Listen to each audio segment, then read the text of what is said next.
Greetings, comic lovers! I'm thrilled once more to be joined by Scott Snyder. We're going to talk about a bunch of comic book things, next level, absolute, all that good stuff. Also, if you have any questions or theories, please put them down below. Scott's going to try and come back and answer some of them. We shall see, but of course, you know I always want to hear them. I'm Sasha, this is Casually Comics, and if all of that sounds interesting to you, stick around. Hi, everyone. As you can see, we're joined once more by Scott Snyder, who's going to talk to us about all things comics, the Absolute Universe, DCKO, just everything, wherever our whims take us. So hi, how are you? Exactly. I'm great, Sasha. It's great to see you again. I know it's like, I feel like I look forward to these a lot now. So I really appreciate you having me back on. No, I appreciate you coming on. We have a lot to discuss. There is a lot coming out, just everything it feels like. I feel like every time we talk, everything has just expanded and blown up, so much more. I know I have to come out with like one time come on when it's like, what's coming up? And it's like nothing. Nothing. It's just like nothing. And it's just quiet. And we just talk about like we just talk about our kids or whatever. This veer off that's is the like whole completely podcast. unrelated. There's a lot being teased. Like you've been teasing Absolute Joker for a while. They've been dropping all of, the art and those kind of things. The tournament is still going on. There are some of the covers that some people are kind of up in arms about. They're like, no, the spoilers. But, it's a lot of interest and that kind of thing. But do you feel that people are staying in the moment enough? Or do you worry that some people are kind of casting forward to it? It's like, oh no, when's it going to end? Oh, I always worry about that. I mean, like as a fan, and I sympathize with the covers a lot too. That's sort of out of our control, like the variant covers and all that stuff is just a whole other department. But no, I mean, the fact that people are so engaged means a lot. I mean, like again, I try really hard not to bullshit and to be pretty transparent if things are going well or we're kind of concerned about things or anything like that. But everything has really overperformed so far this year, all through the year, but KO, exceeded expectations, which we're really thrilled about. And the bumps that it's given some of the subsidiary books too, like Aquaman and Teen Titans and all of that have been better than we had hoped to. So we really appreciate it. I mean, again, like if I could do it, completely our way where it's like nobody knows anything about what's coming and it's a perfect bracket and all of that, I would. But we try our best to make it like, if you want spoilers, you can go find them. I try hard not to say things about like what's coming when it comes to really crucial stuff like that. But above all, we're just thrilled that people are enjoying it as much as we are. We just wanted it to be like in crazy times, in rough times, like something that feels like a celebration of comic book lunacy, where it's like,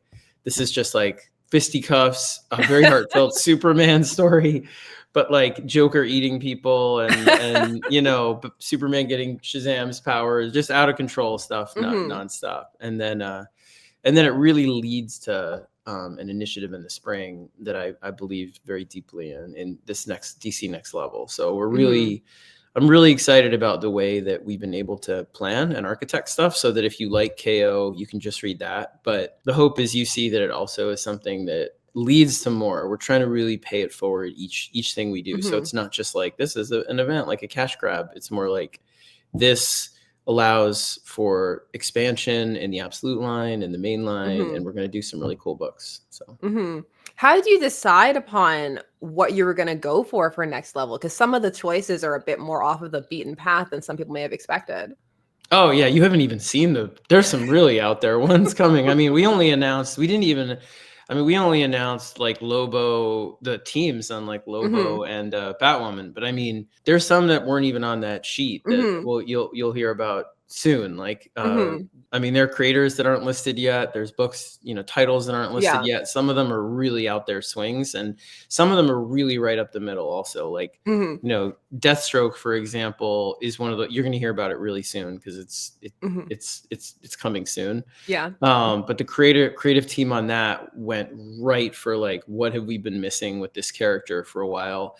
The baddest, most sort of accomplished assassin mercenary in the DCU, and just like straight up the middle. Whereas like Lobo is just out of control bonkers, like dark and twisted satire too, but also like, so it's each book really is creator driven, so that's the fun, is this whole initiative is kind of like going to big creators and new creators and established ones and just saying, hey, do you have a dream project, and does it fit like characters that we could that we could make a book for right now? And it really worked out. So It's been really cool. So yeah, it's definitely out there. I mean, we try and balance it. That's really Yeah. what it is. Is like I try and look at it as a consultant, or a creative, a sort of a creative like sounding board for them with Mhm. Josh. You try and look at it from like the ground and be like, is this book something that we love and that the creator loves and great. And then we Mhm. try and go like 10,000 feet up and be like, Bird's eye view.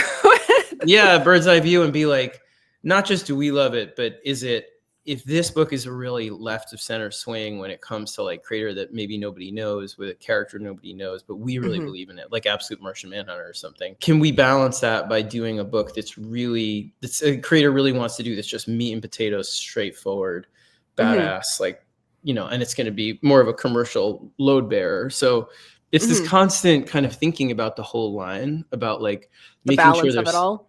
yeah, Mhm. and making sure there's something for everybody, like that there's books that are just like out of control, straight up, Saturday morning cartoon Mhm. fun, but elevated if the creators really want to do that. And then there's also books that really push things forward, in cool ways, both visually and story-wise, that'll really shock people. So it's that whole thing, it's trying to give people everything we can, while just being careful about Mhm. balancing it, so it's never tipping into something where it's self-indulgent, or it's never tipping into something that's too safe. Just trying to really Mhm. stay somewhere where we have a good balance every month.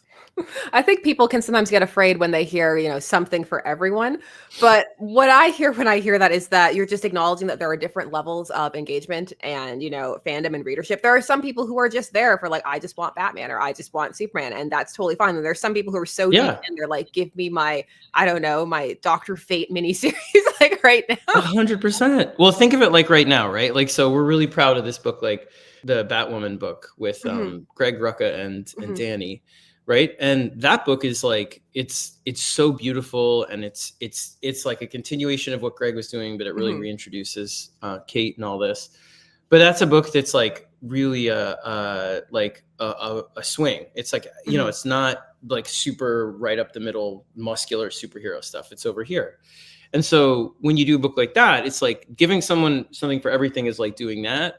And then also having around the same time the crazy cameo boss battle issue in KO, where if you want to see Homelander, beating the shit out of Superman and Superman beating the shit out of Homelander, you have that with Annabelle fighting Joker. And so it's trying to be like, look, it's easy for me because I really do, as corny as it sounds, like I think I hope it's obvious that I love a lot of different areas of comics. Hmm. Like I love doing big bonkers events.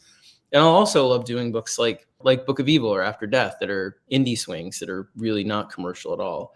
And so it's the breadth of comics that excites me. And I think there's so much breadth in superhero comics. So I think there's a way of doing stuff that isn't playing it safe, like something for everyone. It's more like awesome books that are really trying. Like when I say Deathstroke is up the middle, there's Hmm. stuff in that book that we've never tried with that character from Hmm. from issue one. Like Hmm. the end of issue one is almost like it's a shocker, where you're like, but in a good way, that you're like, oh, Hmm. this character is about to get nuts. Like so nothing is playing it safe. It's just, can we elevate and push, each book to be what it should be, based on what the creators want, based on what the fans want, and editorial, and like make it an awesome example of that thing. So it's never like, well, we just want to make sure we cover our bases. It's more like, Hmm. you know what, we don't have an awesome crime book or an awesome mercenary book. Is there anyone out there that pitched Deathstroke and you're like, oh, this guy loves Deathstroke and he had a great Hmm. pitch? Well, okay, it's a little, it's wild. Let's do it. So it's that. Do Hmm. you know what I mean? So I don't want Yeah. people to get scared when they hear something for everyone, because I understand that can sound like kind of like Watered timid. down kind of. Yeah, but it really, I think, I mean, I would stand by, like, all you have to do is just see the first couple months of Next Level, and I think you'll see it's not that at all. I mean, just there'll be previews pretty soon, I imagine, of like Lobo and Hmm. Batwoman and Deathstroke and Zatanna, all these titles that we Hmm. announced, and you'll see nothing is watered down. It's all very much like the creator really is going to town, the creative team on this book. So Hmm. I'm really excited about it. You know, when you announced that crossover with all of the different characters, some people didn't believe. They didn't even believe that it was a thing. Was that difficult to organize? Was that something you knew you were going to go for from the start of the tournament? No, we didn't. It was like basically, we were doing KO and I was sort of like it's coming up with like the biggest moments we could, me and Josh, because Josh is co-writing. I mean, he's list. I don't know if people are as aware as they should be, but he writes about 10 pages of every issue for this amazing artist, Romanico, and I do sort of the main part with Javi. But we were talking about it and being like, what can we do? And then all of us, we were really excited about like issue 2, issue 3 is team ups. So we were doing tag teams. That might be a spoiler. I don't know. And all of a sudden I was like just about to go to bed at 11 o'clock. Jim Lee called. I saw it was like Jim Lee and I'm like, I was like, I hope this isn't like something bad, like it's late. But Jim also calls when he's got like a great idea. He does that. He'll just be like, so I was like, okay, here I go, in my pajamas. All right, what's up, Jim? How are you doing? And he's like, KO won. We got the sales. It did better than we'd hoped. And I was thinking like, because, when I was out in LA, he made this comment where it was like, we should go as big as we can with it. And I was like, okay, great. And so he was like, I had this idea. What if we bring in characters from other universes? And I was like, oh, you mean like the multiverse? And he's like, no. I mean like other franchises. And I was like, all right, well, I mean, that's out of my wheelhouse. Like, I can't call the Mortal Kombat people, or I can't call like, Blumhouse and be like, can we have Annabelle? And I can't call, Garth Ennis. I mean, I'm friendly with him, but I'm not gonna be like, can we use the boys? And Jim was like, well, let me see what I can do. And it was like the next day he called back and he's just like, we got this and this and this and this. And I was like, Josh, just sit down because it's gonna be more work. But it was. So no, I mean, and again, like, I know that it seems insane and just sort of, like, but it's modular. Again, if you want to see Joker fighting Annabelle and Vampirella and you want to see Lex Luthor go up, I mean, it's really fun. It's like Lex and Superman both against Homelander and all this stuff. But if you don't have to read it. Like, you don't have to pick that one up. We're not forcing anyone to do anything. I'm really a big believer in keeping everything modular. I dislike it when events have like, 12 issues and there's a million tie-ins and it interrupts all your favorite stuff in different ways. And you don't want to, so we try and keep it as small as possible where each thing is really individuated. So you can, if you don't want that and you just want KO, you can just read KO. If you don't want to read KO at all and you just want to pick up the next level books, each one of them they're really designed to be incredibly user friendly. So that was a big part of the initiative is if you pick up Lobo #1, you will not have to know anything about KO or Lobo. Like, you can just pick it up and it will be, completely welcoming. All these books. Is that daunting? Like, the idea of going in and trying to make it something that anybody can pick up when these characters have such large histories and you're aware of them? I think it is, and especially it's hard because I think part of the challenge, like, so for like the person doing the demon, I hate that I can't even say who's on what yet, but like all the books are like in production. So it's, even though like Shadow of the Bat, like that book, again, like some of them are, slated for later in the year. And I'm like, they're already being made. And I'm like, I want to share so badly and like spoil stuff, but we have to space it out. So there's something every month, but the point is, like, it really is, I think what's making DC really hum right now is this embrace that editorial has had under Jim and Marie and Tapiz of going to creators and saying to them, what do you want to do? As opposed to, we have this slot and this story we need you to write, which is not like what they always did. But I mean, in comics, that happens a lot because things are just so fast. Like, sometimes you're like, we need a book about Dr. Fate and we needed to do this to support this event. Get somebody to do it. And people jump a lot of the time at that opportunity. But when we have a little more time to plan, like we have, you can go to creators and be like, what do you want to do? And then figure out a way to make that work within broader initiatives. So one of the hard things, going back to your question, is sometimes like people will be so in love with a character and so in love with their mythology that they assume everybody loves that character and knows everything. Like, of course you've read Jack Kirby the Demon. And I'm like, I love the Demon. I don't even remember Jack Kirby the Demon that well. Like, I remember like Garth's the Demon and this, but like, So I had to be like, look, let's just take it back to ground.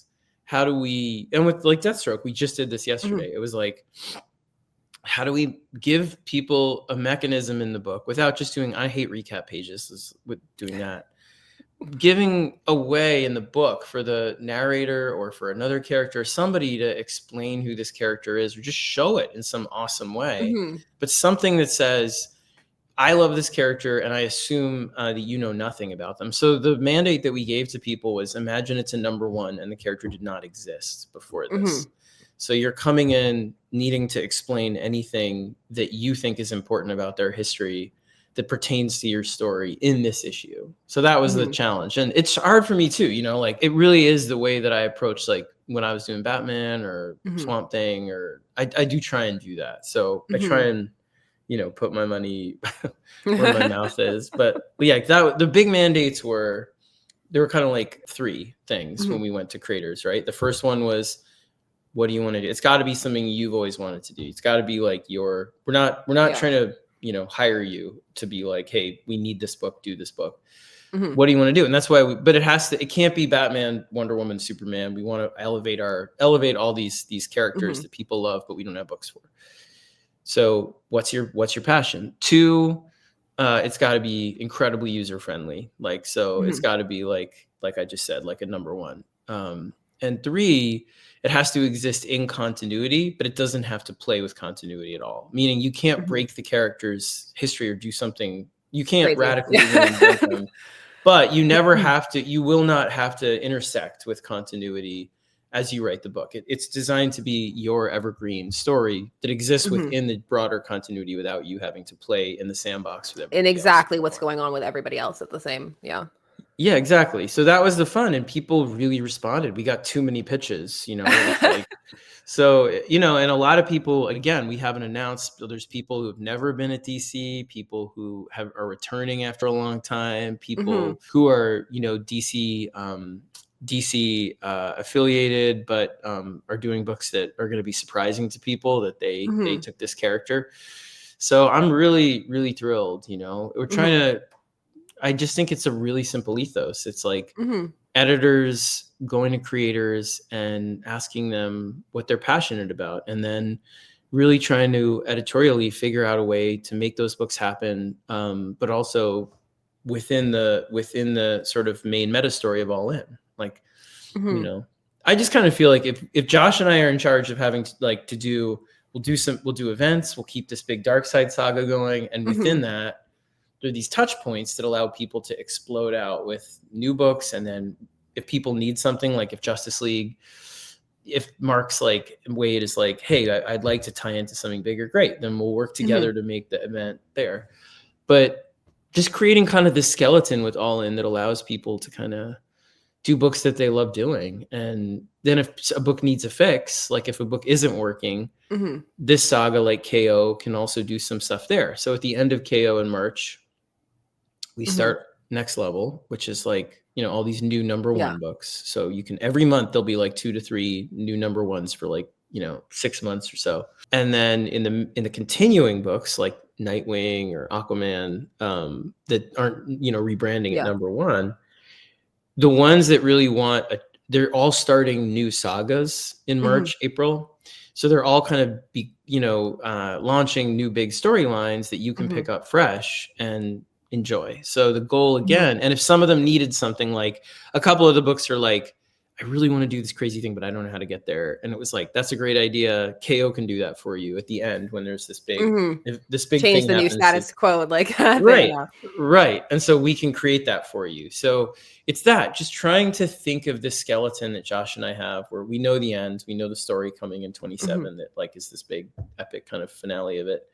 But trying to create a tree, you know, a story where there's certain moments when it branches out. And if you want to touch one of this metaphor does not work, but like you want to use one of those branches to hang story on or whatever, or jump whatever off of it, or I have no idea. Grow. Then grow, or I am a writer. And then there's like, then great. And if you don't have to. You can just keep going and never do anything with this tree at all. And that's fine too. So it's really been it's fun. It's like a pirate ship, man, right now. Like it really feels that way. Like we're making comics and it's fun. I hope that's palpable to people out there Mhm. that like, I know we're going to screw up. Like I'm sure I'll get it wrong or, but we're having a lot of fun and we're really grateful to fans. Like, and I just want that to be the case everywhere. I really do want that to be the case at Marvel. I really want that to be the case, and I see it at Skybound with what they're Mhm. doing with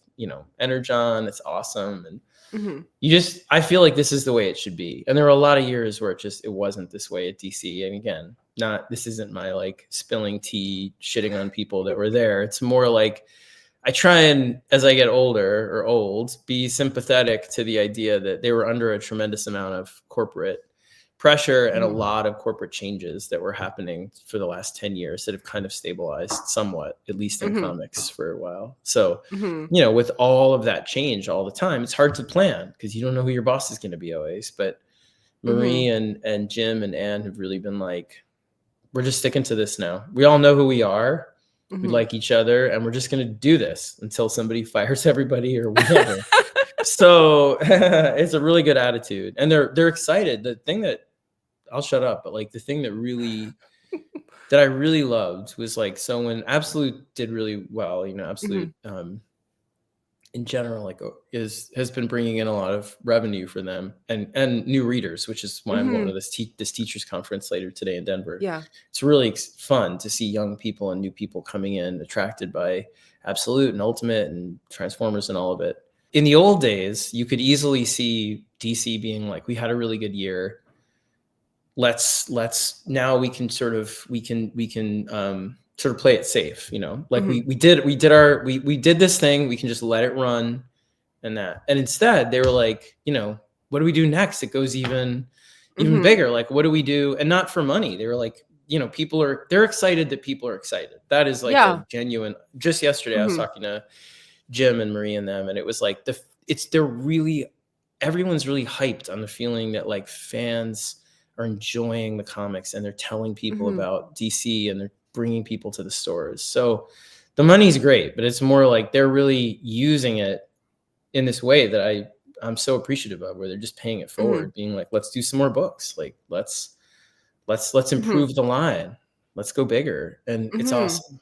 It really I is know. like, I just don't want to jinx it, and be like bring, like, Warner Brothers is sold to whatever tomorrow and everybody, yeah, I have no idea. But I seriously doubt any, like all that, even if that happened, I mean, it takes forever for those things to really affect anything. So Mhm. I'm pretty confident that we'll be able to really run this through, where we see this experiment ending, at the Mhm. end into 28 really is how Mhm. far it goes into the beginning of 28. And then if it's doing great, we'll just, we'll do another, we'll keep it going with new story. But this Mhm. saga, this all in thing has this kind of this Yeah. shape with these different touch I points. I Yeah. think when people hear that it has, a clear conclusion, they worry that that means it stops. Because, like, I've seen a lot of like, "Oh, so that means it's over," and, like, they put it on, like, a calendar or something, but I think you're more talking about that it has a very clear story trajectory in Yeah, that I terms can of promise. yeah. Yeah. I can, like, even the Absolute Universe, I can promise you, like, there are no plans to end the Absolute Universe, even at the end of the saga we're talking about. Mhm. In fact, like, the way that we're talking about it doesn't, I mean, like, there's no plan to close down the Absolute Universe. There's no Mhm. plan to interrupt the books that people are enjoying. It really is, everything we're doing is designed to sort of support what's working, be additive, and Mhm. fix the things that maybe could be stronger. So in no way would we be like, this is working but we're going to close it down, or would we be like, hey, we're going to interrupt everything with a cash grab event. We're not doing that. Mhm. Nothing's going away. The dark side saga of it, Mhm. like the big sort of all in that's running through KO right now, that Yeah. has a finale, because it has to. Like, what are you going to just keep pushing dark side off? Like, so that, but the end of that is the beginning of a new era of something else, which is really Mhm. exciting too, which, Mhm. we're there to help build, me and Josh. So I Mhm. don't know, I don't know that I'll be writing anything except Absolute Batman at that point, but I mean, I will be there to guide it all the way through. We're Mhm. really, really happy. I'm really happy. It's like the happiest I've been in superhero comics and comics ever. It's just, it's fun to go to work and be like, have the corporate culture be really positive, have the books you're proud of, have creators seem happy. There's bumps. I mean, it's chaos because everything's always like, it's always a small crew of comics doing a lot. Everybody's overworked. Everybody's, stressed. But that said, like, I've been there at moments when people are not happy, with things in general. And this is not that. Like, I'm really proud to be a small part of like a course correction, if maybe not a correction, but just like an improving of the whole approach to comics and I'm really grateful to them for sort of leaning in. How are you feeling with Absolute Batman now that you're so far in and things have been getting so big and all that? How are you vibing with it? Sorry, my son, he went to get soda. I didn't realize this is Dr. Pepper Zero strawberry, ew. But it's strawberry cream. I was like, what is that I just drank? Oh my Lord. Yeah. The water. I'm feeling great. I mean, again, like our last issue, these 2 issues actually are our highest selling issues, like the Bane, Joker, Catwoman. So we never You're getting expected the whole like actually growing upwards thing.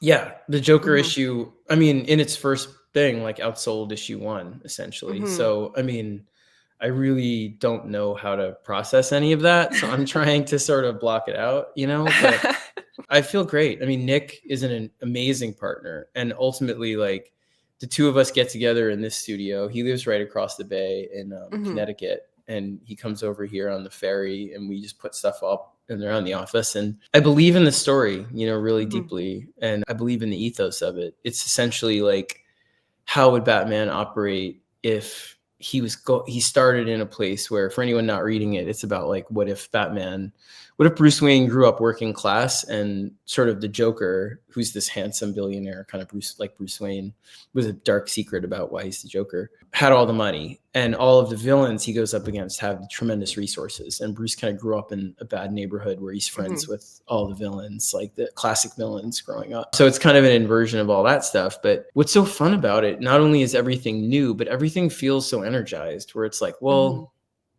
maybe he would in this universe be like with Harley instead of Robin's off the bat, because she's more out there and she's more kind of like, I'll burn it down to fix it. And he's kind of like that. So maybe he's more like the Joker in this world than and Joker is more like sort of a Bruce Wayne proxy. And so it's really fun to just reverse them. But it also feels like it's the first comic book where like my teenagers are like, hey Dad, this is cool. Like, my their friends like it, which is, I don't want them to see this and be like, then of course they'll immediately hate it. But like it's really nice to I feel excited that it feels young to me, even though I'm not young and I'm not writing it. Yeah, I'm writing from Alfred's point of view, who's older, and watching Batman and being inspired by him the way I'm inspired by, I think, like, Gen Z and a lot of young people coming up now. My sons are 18, 14, and 6. But the 18 and 14, you see them thinking about the world, and whatever side you're on or wherever you fall politically, I mean, things are fucked up. Like, it's to be a young person right now and coming up and being like, it's a rough economy. It is a rough climate. It is a rough cultural climate, all of it. And they're facing really big existential fears. And yet I feel like they're so determined. Like, they're so like, we're going to change these things. And that's what this Batman speaks to. It's kind of an ode to that kind of spirit you see in young people these days that are like, we're not going to accept the world the way you gave it to us. Like, our generation, it's like, we're going to, not yours, mine, you're younger than me, but like we're going to fight to change it and make it better. So I love it. I mean, we have all this stuff coming too. Like, my favorite, now we got our groove. Like, Nick and I took us a minute to be like, is this how he moves? Like, is this how he talks? Is this like this? To figure him out. Yeah, to just get to know them. And now it runs itself, where we've got all this big stuff. So we've got the finale of this Bane fight, which is easily like the most brutal I gave it to you, or at Yes. least you saw it. But like this very brutal, like extra pages, brutal, bombastic finale where it goes completely bonkers, and has like, I think the meanest ending I feel like I've ever written. And then it goes into Joker is our next big one. That's for Christmas. Merry Christmas. Merry Christmas. Here's like the darkest by Joker, far. yay. It is like by far the darkest issue of the series, because it shows you a glimpse of who Alfred, it's like a ghost story where Alfred is telling Bruce everything he knows about the Joker. He's like, it's finally time I tell you this. And you're watching Joker do something horrible as you're hearing this story, and it plays with like repeating itself as it gets darker, and without giving too much away. And Jock just blew it out of the water. And on top of that, Frank Martin, his colors are amazing. So that's 15. And then that sets up our crossover with Wonder Woman, which I'm excited about, with Absolute Wonder Woman in 16. And that's January. And so in that one, to spoil a little bit, Kelly's, it was awesome you had Kelly on. Also, how unbelievable is she? She's like just killing it on every front. For a long time, we tried to do it in a way where it was like part 1 is an Absolute Wonder Woman and part 2 is in Absolute Batman. And the more we did that, the more it just felt like we don't normally do that. Like, just we're trying to let everybody just pick up the books they love. Yeah. And so we came down where we were like, hey, you know what? You do part 1 that's self-contained in yours, and I'll do part 2 that's self-contained in mine. And if you read them together, they're one story. Like Wonder Woman comes to Gotham in hers because of this supernatural threat. And she meets Batman for the first time. And he's sort of like, what are you? You know, I heard about you on the news, but like, what are you? And he learns kind of who she is. And they have a moment, and then they kind of they separate. And then in our issue, Bruce realizes maybe she could help him with Waylon, with help. You know, if she's a god and she's part of some Greek mythology in some way, they have all of these half man, half animal things. So he's like, maybe if I go see her, she can help me. So he decides to do that. And so he goes to Gateway City, and they have a supernatural adventure together, like a D&D campaign type thing, which I really love. And that really adds to our series. Like, something happens in it that really affects our series. And that's 16. That's January. And then February is Poison Ivy, which I'm really excited about too. Comes in. And that's going to be nuts, because it's still Pamela Isley, but it's a very reimagined in a new way, kind of a new set, I don't want to give too much away, but there's all kinds of spoilers, there are all kinds of surprises with her. And there's also a really big surprise at the end of that issue that we're not going to say, and it will not be any solicits. This one I was like, I know everything. Sorry, the sun is like getting in my face. I know the solicits and the variant covers and all this stuff is like spoiling stuff for sorry, it's like my no, I know I can see my the glare. awards, my you know,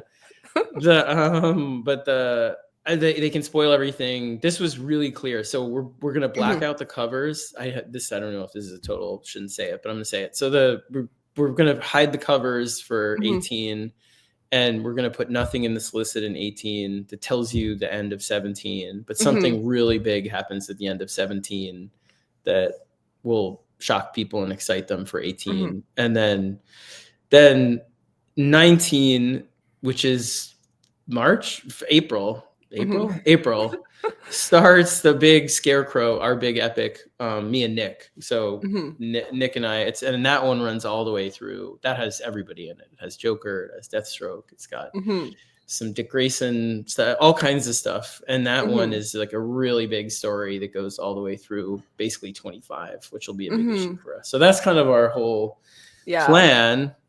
And I can't wait. I mean, I just love the book. I love the book. Like, it is, I feel so free on every level with it, where it's just like, you know, it's just, there's no pressure. There's a lot of pressure, but there's no pressure in that. It just feels like it's it's just unwritten, there's and nobody expected it to be a hit. Like I didn't. I mean, I expected it to do well, but I didn't expect it to do this. Like, to resonate in the same way that it has. Yeah. No, and sell, to the level it's selling. I never expected it would sell 200,000 or 300,000 copies here and there, which is that's insane to me.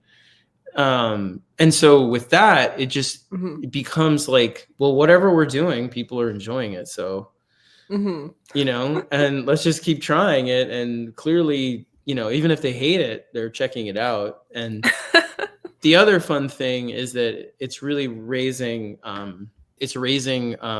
people's excitement a little bit to try other DC books in the Absolute line and the other. So we're seeing a bump around it. And also the other books are doing great. Like Absolute Wonder Woman doesn't need any help from us. It's right, and Absolute Superman and Wonder Woman are both like, 6-figure books right below. And so they're, I don't know. It's exciting to do the book, and it's exciting to see the effect it's having, I think, in terms of getting people to check out other books by other people. I remember last time we spoke, you were kind of a bit worried about potentially taking it too far sometimes. Do you still worry about that? Or do you feel comfortable that no, I'm trying this. I was like, I gotta taste this again because I don't know. I was like, it's not good. Like, was that actually good? I don't. Maybe it was. No, I've had that type before. So. It's not good. I don't know. Now I'm like addicted to whatever weird chemical is in there, venom. I do worry about it. I do. Like, we have some stuff coming up that really pushes the envelope. The Joker issue pushes the envelope. There's definitely never been a Joker like this, but it speaks to the fears that our Bruce has, and what our series is about. He is the devil of our series. Like, he's everything that, if Bruce believes that things can change and you can change stuff as one person, the Joker is, every reason that never works. So it's scary. He's a easily, there is no more evil character I have written than this version of the Joker. I mean, he's really, really dark. Like, wherever he goes, people die, kids disappear, all kinds of horrible things, which are all explained. But it's like, he's evil. He's a real boogeyman, so there's stuff like that. I worry about that, but each time I've worried about it, we've just kind of gone for it, and people have seemed to respond, and I'm sure I'll screw it up. Like I said, like, at some point, like, it's okay. I just try and keep the compass of, like, if we love it, hopefully we're onto something. But I feel really excited about the stuff coming all the way through. I mean, I just walked you through almost a year. Yeah. So it's like 25 is like October of next year. So, I mean, I feel really, really confident about the stuff we have planned, because the best stuff to me is all coming. Like, all of the stuff we've been building towards, where the mythologies really reverse and you really see Batman down and you see Joker up and you see all this stuff is coming. You see his relationship with Barbara Gordon change, and Jim Gordon change, and Dick Grayson, and you see other characters from the Robin mythology popping up too. And it's just so fun. And Harley is so fun too. We're going to do a Harley issue in the spring as well, and show you her origin, which is really fun. So yeah, I've noticed, like, you keep kind of adding, like, some things here and there. So overall, has everything stayed on a bit of a clear trajectory? Have you had to pivot, or is it just more a case of, like, people are into it, and so there's a chance to expand and add more, not just to yours, but overall? We're just adding based on what we want to do. Like Nick really wanted to do this Wonder Woman issue, and he was like, let's just add it in. And I was like, all right, it's your life. You know what I mean? Like, it's you're drawing it, so let's do it. And then we were like, well, Harley, does that deserve its own issue? And do you want to do that? And it was like, it does. Her backstory really is painful and informs why Bruce sort of takes to her. She's young. She's only 17. So she's like 17, 18. So it's not like I see her almost as like a version of, like a teenage kind of, like Carrie Kelly or like Dick Grayson when he first showed up, in a way where it's like Bruce sees a kindred spirit but like it forces him to be like a mentor in a way. So she's still kind of a kid, and so but her story is dark about why she is who she is. And it was like, yeah, let's do that. So that adds an issue. And so originally we had a plan where we knew where we were going through about 30. And then it's kind of expanded out to about 35 into 40 probably. And then that's not the end of the series. I just mean we knew where we were going up to that Yeah. point, and it keeps expanding.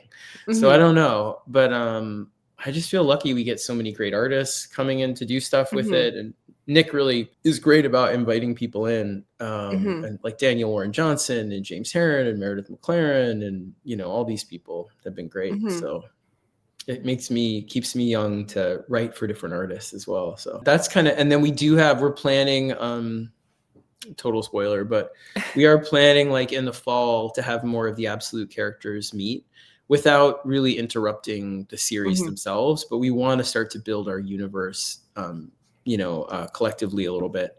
So we're thinking about that, which will be a lot of fun in a year. And then we have 2 new books coming in May. We have Absolute Catwoman and Absolute Green Arrow. I just saw the first issue of Green Arrow. It's awesome. And Absolute Catwoman is fucking, I love it. Che is killing it. Bengal is just murdering it. So good.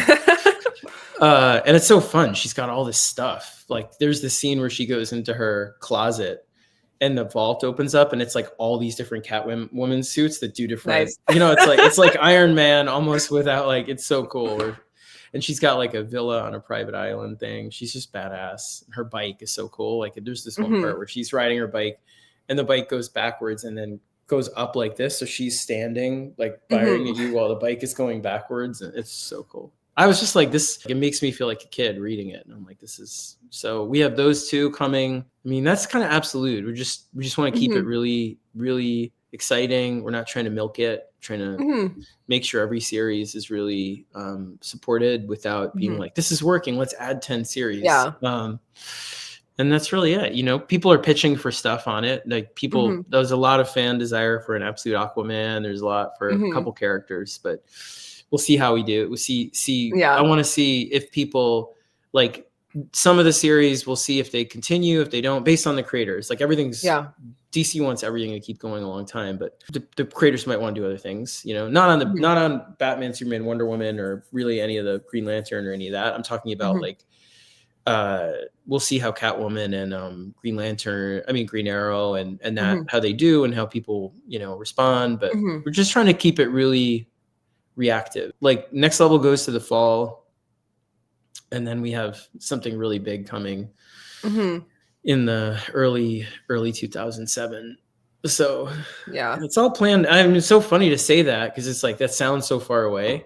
It's not though. In comics, it's not at all. Now too. It's like we're working right now on stuff that's like May already right now, April, May. And it's nice to look around and see people. It feels like a lot of things are overperforming in comics right now. Like you see people with such excitement for Transformers and G.I. Joe and the Ultimate Universe at Marvel. And I don't know. Well, it's like you said that some of the pressure feels like it's off a little bit. And so not in terms of what you have to do, but just in terms of worrying about how it's being received and how it's going. Do you feel like that allows you to kind of take a breath and look around at the entire kind of landscape of what's going on?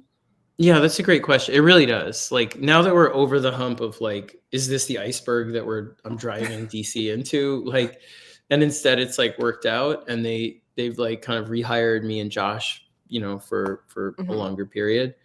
It does like allow you to kind of try and climb up a little higher and look down and say, what's really exciting people, what's working, and how do we do more of that? And luckily in this case, it's the stuff we really believe in, where it isn't like, hey, what's working is variant covers, or what's working is big crossovers. What's working right now is, and I believe this, like I'm super curious to see, so put it in the comments or whatever from any like people listening or watching. Like I'm fascinated to know what's exciting you out there right now. Everybody watching, like my guess, or the thing that I feel is like a lot of culture right now feels like it's like algorithmically aimed at you, right? Like superhero stuff, like, after a while it becomes like, it felt like Marvel and DC have built these amazing, Marvel in particular, like this amazing cinematic universe that just was huge and sprawling and it had TV shows and it had rides and you get to the end of that thing, with Avengers Endgame, and it's like this incredible cathartic moment where I remember being in the theater when it's like Avengers assemble and Thor gets the hammer and you're like, what? I mean, people cheered and was amazing. But then on the other side of it, it's like, you know, it becomes at a certain point, what are you doing? You know, are you going to just keep going with this? And I'm not trying to shit on Marvel. I'm just saying it's the conundrum of what to do with that. Like, do you then be like, you start everything over, or in a new way, or do you keep trying to revive that excitement or live in that? And, you know, you can see them doing the latter right now, which might be the smartest thing. I don't know, you know, but it just feels like so much of what has been happening over the last 10 years has been these expanded corporate universes with a lot of great creative stuff within them. But I guess what I'm saying is, like, in those moments, like when people find their favorite indie bands back when I was, you know, young in the 90s, or when we found our favorite comics and Image and all this, it was usually, or McFarlane, or that, it was usually because it was almost like against the grain of that, where it was like, you're finding something that feels your own and doesn't feel corporate mandated. It feels kind of like, you know, like somebody is making this because they're excited to make this thing. And it might have rough edges and it might be fucked up in some way, but it's like, but it's true. You know, I read like Dennis Camp's work over with Ultimates and that stuff, and 20th Century Men. And I feel that, where it's like, you feel it with creators, where it's like, they're making, you're inviting them in to make things they care about. And I think fans, that's what you respond to. You know, the first time I read Hellboy or something, where you're like, what is this? And if you can do that in superheroes, you know, it's harder, but if you can do it in a way while still maintaining kind of big over the top stuff in the main artery of it, it feels like people are discovering, it's a feeling of discovery and exploration. I hope that's what is exciting people, and not just like, I like the paper, or like, you know what I mean? Like, or whatever, like the whatever like prize we're giving away in the cereal box. It's more like, because that's my dream of what this moment is, or where we're going, is that comics is kind of, we're allowed to do things that movies and TV can't right now, right? They can't pivot and suddenly be like, we're gonna reinvent Spider-Man. I mean, they could, but they can't in the way that they have so much invested in their current Spider-Man, right? And it's almost like, it's weird. It's almost like, and I don't think I said this last time I was here, so forgive me, just stop me if I did. But thinking about it, it's almost like our roles flip now and then. Like, you know, when TV and movies start a superhero thing, they can do things we can't because they're just starting from scratch, right? And they can take wild swings. But then they become they build in, and they become not a victim of success, but beholden to the success. And they create a universe, and you can't really move, right? And superheroes comics was always that way before, where our big, beautiful thing that we had that nobody had was this incredible immersive ecosystem of story that was interconnected. But then Marvel kind of did that with TV and movies, and, you know, DC somewhat, but like Marvel really did it. And like, then it became like, well, what can we do? We're just, you know, they're doing what we normally do. Well, we can do what they used to do, or we can move, we can pivot, we can do an event that relaunches things, and we can change our characters. We can take big swings in ways they can't. And that was all in. That was that was the theory. So my hope is that it's almost like you're reacting against that in a way, not in a way that's like, you know, criticizing that. It's just, hey, you can't, if they have this huge immersive sort of intractable universe that way, well, what if we show people again how to make these characters, you know, like exciting in ways that they can't be as flexible over there right away. So let's remind them why comics is where these characters are always reborn.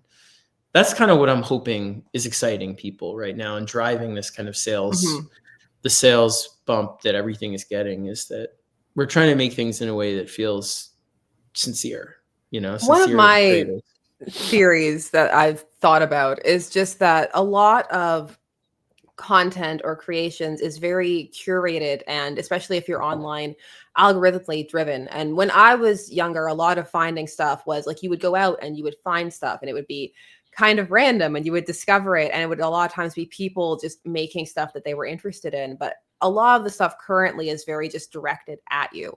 And so I think one of the things that people may be responding to is the fact that they're finding something and having that option to choose what they're interested in and go into it and then respond to it and not have it just fed to them in the same way. And also not have it be talking down to them, especially in the case of Gen Z, because there's always generational stuff between all the generations. But like, if you go online, you'll see a lot of like, this is why Gen Z is terrible and all that kind of stuff. Exactly. So I think it's nice to have something that's just trying to be like, here's a cool thing.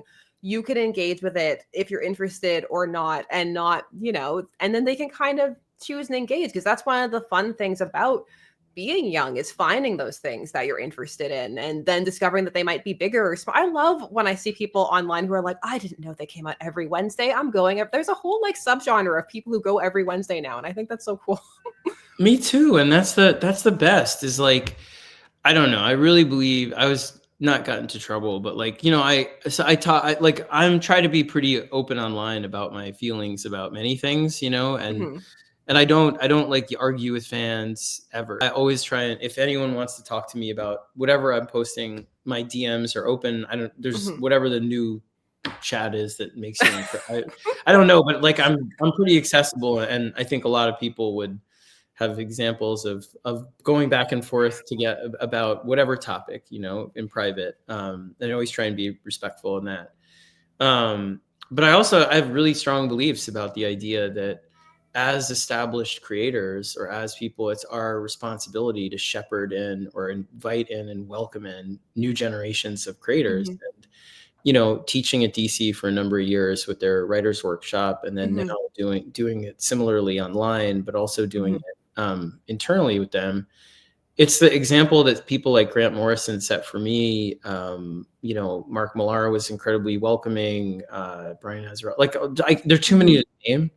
But like a lot of really established creators, that were Frank Miller, that were like, let me come in and tell me what you're doing, and let me talk to you about that. And if you're not excited about, comics right now, even if you don't like the moment, or you can't find anything that you're like, this is cool, and you don't talk about that or say these things or try and invite people in to discover it, I don't understand you. You know what I mean? If you're a pro and you're out there and all you do is like talk about how bad things are, or you don't talk about anything out there that you enjoy ever, it's just like, what's the point? So for me, it's just like you're saying, it's like the best thing we can do, I think, is just invite creators in that are established, young. We're trying to find more young creators and be like, make the things you love and just let people discover them. We push them as like, we're how excited we are, but it's almost anti-algorithmic, where algorithmically right now, what would make sense? Well, Absolute Batman is working. Absolutely, let's make the main line like that and like feed more that, or let's make more books. It's the opposite. It's like Absolute is working. Let's try and do different kinds of books over here, but that speak to the same ethos. Because Absolute was simply created by going to creators and saying, "Hey, listen, what would make this character even more exciting to you while still staying true to core? What can you take away and rebuild in new ways that will feel resonant?" And so trying to just repeat that, because I believe that's what it is. It's sincerity, like that's what people connect with. In a world where it's like you're just fed shit all the time. You like this? Here's more of it. You like it? Here's more. Yeah. Whether it's it's like searching. I mean, I hate that I search and my politics are embedded in my search engine, where it's like, it's immediately feeding me things that it knows I'll try and agree with. I hate that, and then or musically, you go on Spotify, I love discovering stuff, but it's like 8 bands just like the one I like, and you're like, I want to find stuff I don't know. I have no idea. I want to find stuff that upsets me and makes me feel, uncomfortable and then excited, like everything. And that's what I worry about with my kids too, is that, they live in a world that's more accelerated algorithmically with AI and all of this, where it's learning you and trying to give you more of what makes you feel good or what you like. And I think, right now, my hope is that the moment people are responding to, again, sincerity, if you're sincere, I think it bucks that, like, because algorithms are fucking not sincere at all. They're just like, they have nothing except more. They're trying to tell you what you want all the time. And there's nothing phonier than that. That's to Well, me and like, from a creator perspective, they're trying to encourage you to post or whatever it is as much as possible, whether it's worth it or not. Just, but put more that's what out I there. mean. It really feels like, again, I understand, I'm very against AI in every creative space, like 100%, Hmm. but I understand it's going to seep into our lives in all kinds of ways when it comes to search engines and assistants and all these things that it already is. You know what I mean? Hmm. Again, I think to me personally, it exists as a complete antithetical thing to creativity and should have no Hmm. place in it, because as a teacher is everything. Writing, art, music, it's an expression of human emotion, like of experience. That's all it is someone trying to connect to somebody else, Well, whether it's and the superheroes or struggle is part of it. And I think that nobody likes that part, but it's yeah. it's essential. And it's in that struggle and the uncomfortableness of creating that, some of the growth ends up happening. And if you eradicate that, you may end up with something that was more pleasant to create, but not something that has the same level of heart that people can feel. Like then you're kind of getting into the whole like you can sense it, like, but it's just it's kind of true, at But least you right have to now.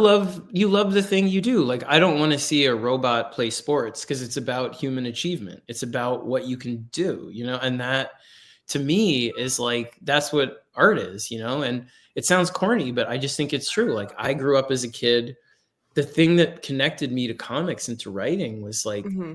my hopes and my fear. I was terribly afraid and nervous and anxious, and I got depressed a lot as a kid. And Hmm. but that idea that you could find something that spoke to you because another human being had an experience that you relate to, that's what the whole point of it. So no, I don't think like something cutting out that part, which is the process of creating it, is embedded in the message itself. It is part of it, is the labor that goes in to make it. So anyway, it doesn't, but I just think outside of the creative space, the thing I don't like about AI, as much as I'm sure I'll become as reliant on it as everybody else, is that it's just trying to make everything smoother and easier all the Hmm. time. And I just think that's not what, especially when it comes to comics and the arts, like people Hmm.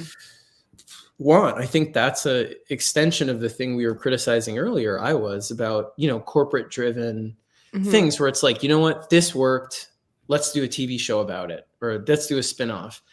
And sometimes that works when you get really good creators, really good Hmm. people. But I mean, for the most part, I just think we're living at a moment when fans are really rejecting things that feel that they're sick of that feeling of being like, well, we're building a giant Hmm. machine, as opposed to like finding these small movies and these things they really like, weapons and these Well, strange things that feel I like they think have edges, discovering that they have their power, especially in the younger generations, like that they have a choice, that you don't just need to accept whatever it feeds you, that actually there Yeah. is a lot of power in deciding, I don't want to watch that. I want to watch something else. Or like, I don't want to read that. I want to actually go read this thing, that you can go out and actually just kind of leave that entire ecosystem and find something. And I don't know, like who knows, maybe that'll be the rebellion of the future, getting I your think old like flip so. phone and MP3 player out.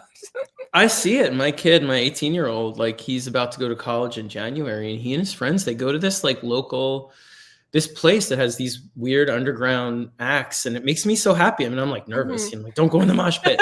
But it's like just I think they're gravitating towards things that don't feel like prescribed to them, and I hope that's on some level what we're providing with DC in a very small way, but that we're not trying to be like, we're creating a giant lattice work where this feeds this, and if you like this, you get this. And it's Mhm. more like, here's a bunch of stuff that we went to creators and said, what do you want to do?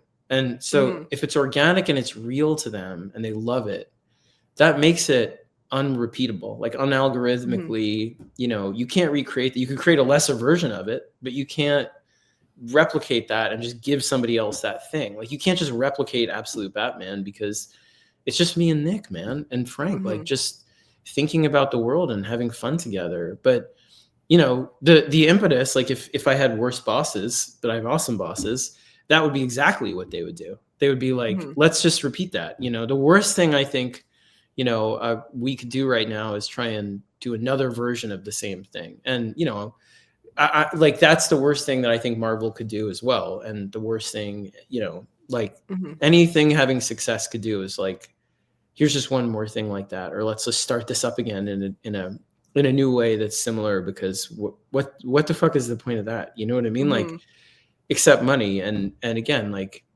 yeah, I don't know, man. The world's too messed up right now to be like, I tell my kids, like, again, I know we're getting all like existential, but like, he's going to college in like 1 month. That's why I'm only going to Denver I'm like literally flying there in 2 hours and then flying back tomorrow. Cause I was like, I don't want to miss a weekend with him, even though I know I'll probably get back and he'll be like out with his friends, but getting existential about it. It's like, like I tell them all the time, I'm like, look, life is hard. I mean, you're coming up in a hard moment, there's a lot of fear, a lot of like anger, a lot of worry. Whatever the hell you decide you want to do in life that makes you happy and doesn't hurt anybody else, like, do that. You know what I mean? Like, do that thing, like be a doctor or a rock climber or a boat guy, like whatever the hell you want to be, do that. And trying to approach life and create creativity that way, where it's like, it just has panned out well for me, like in the way of being like, when I got married to Jeannie, I was like, I'm never going to make any money, but I love this career. And it was like, okay. And then getting into, animation, where it was like, I don't have any ambitions in this, but this sounds cool. Let's do witches. Or, you know what, like, okay, let's do an initiative, but let's just make it what we want it to be and not worry if it sells. And I think if you approach things that way about like, and again, not that I'm so wise about it, it's more like Mr. Magoo, like bumbling through everything. But if you try and hold to those things of being like sincerity, right? Like me coming on and marketing this stuff, I'm trying, honestly, I'm sure I'm full of shit, and I'm sure I'm like juggling bear sometimes, and I can be like that. But I mean it when I say like, I'm really excited about this stuff, and I'm on here trying to express genuine enthusiasm for it. And I'm comfortable with that. If you're not comfortable as a creator doing that stuff, don't do it. Like, it just doesn't work. If you're comfortable making TikToks and doing like way more promotion, do that. Like, whatever's honest for you, do that thing. I love unabashedly big events. I'm happy to write them. I'm happy to go out. Don't do it if you don't love it for your career. Like, all of that, trying to hold that thing that's like, do the thing that makes you happy today, and that's it. And then assume, hopefully, that the money or that the success will come from that, and that's kind of what this whole thing, like everything we're talking about, to me, comes down to with comics and what we're trying to do, which is try and just be sincere about it and be like, make books that people are excited about who are making them, and hope that people show up. And maybe that won't work, but like, so far it's been going well. So that's kind of where we're at with it. And, I don't know. Do you know what I mean? Sorry. I'm like, now it's like, I feel like I'm on the therapist couch, like going, sorry, Sasha, this is like, I don't mean to, I feel like I'm just talking. It's probably me just high on my crazy. It's because you're drinking the zero sugar, the fake sugar. I know. It's probably like all like Jolts. Do you remember that old soda for old people? That, anyway, I have no idea. It's doing something to me that's making me like wax poetic on everything. But anyway, yeah.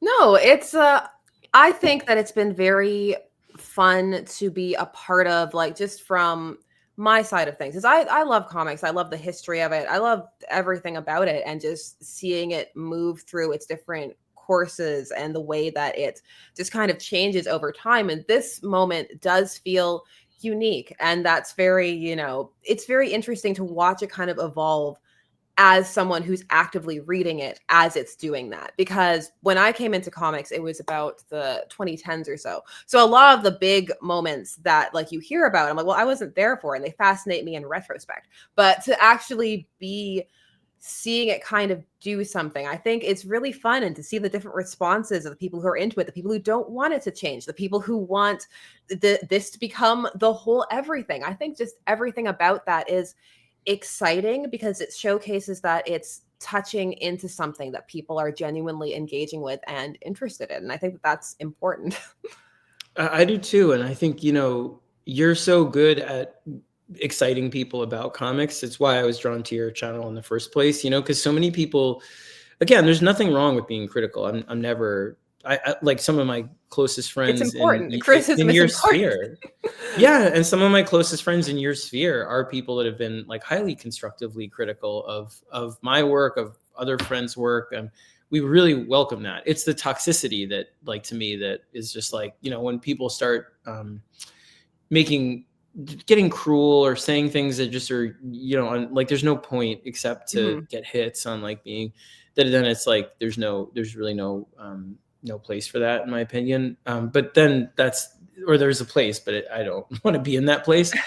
But the you know, I think it's like you say, where it's just like it's a moment, you know, right now, and it's their moment, your moment. It's like it's exciting to be a part of because big things are happening, and you know, you see people feel that way going to the store, whether it's not even our stuff. I just mean, it feels like comics is having a groundswell. I mean, and it's there in the sales. Like, I mean, people can always be like, well, no, but it did. Like, direct market sales were really up this year, and it's not manga, and it's not that. Like, everyone had a good year. Like, you know, and that is awesome, and that means like people are coming to the medium, and it's our job, I think, to just get people more excited about that. Not even our own stuff, but like stuff from other companies. Because what I tell people when they say like, well, what would you recommend if you had to recommend one comic to people that's like essential? And it's like, what do they like? Like, I would never do that and be like, you must read this, my favorite comic. It's more like, what are you into? And if they're like, I'm into memoirs, well, then you could go read March, you know, you could go read Swallow Me Whole.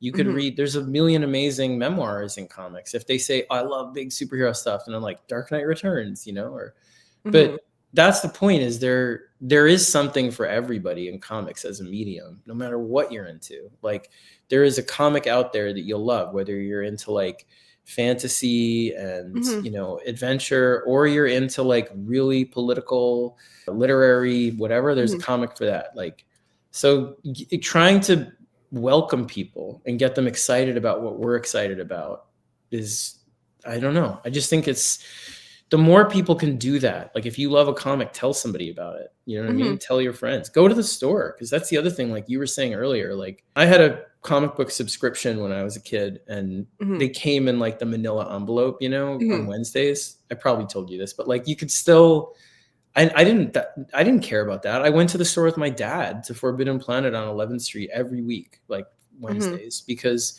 you wanted to talk to other people that like comics, and you wanted to learn. It's like being a fan of a sports team, and you know, you could just watch at home, but you don't. Like, you go to the sports bar, you go to the It's a game. bonding experience. I go now with my daughter because she's found one that she actually is following. So we go and we pick it up, which is sweet. So that's what I mean. So it's like the more we can do to excite people about the whole medium, the better. And I just think, you know, for anyone watching this, it's like, do I belong, or is there a comic for me? Like 100%. You don't. And if you pick up one comic ever, you're a comic fan. You know, you're welcomed. That's it. Like, you're part of this community. Oh yeah, it's like there are just different layers, and you'll find where you want to be. Like, if you want to get like super deep into like nitty gritty stuff, there's stuff there. If you want to stay more casual, there's that too. If you want to just dress up for cons, there's stuff for, you know, everybody.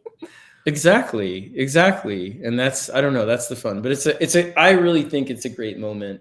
And the sales data and all that stuff, like the excitement of people that are new readers, which never, I mean, when we did the New 52, there was a lot of that. There was a lot of people coming up at cons being like, this is my first comic. And nowadays, a lot of people come up and say, this was my first comic, or I hear it with many creators that were part of New 52. But I haven't heard it as much since then. And I hear it now all the time, where it's like, not just Absolute Batman, but I hear it about, or Absolute Line, but I hear it about like, I just started reading comics with, you know, Transformers, or I just started reading comics with this. And it just feels like young people especially are finding this medium right now. And that's really exciting, you know? Yeah, I love getting comments where people didn't know stuff and like, oh, I didn't know so-and-so like wore a wig or whatever, because yeah, obviously that's something that I care about. So it's just, but it's fun. And I hope that it continues to be so, and it just reignites an excitement in people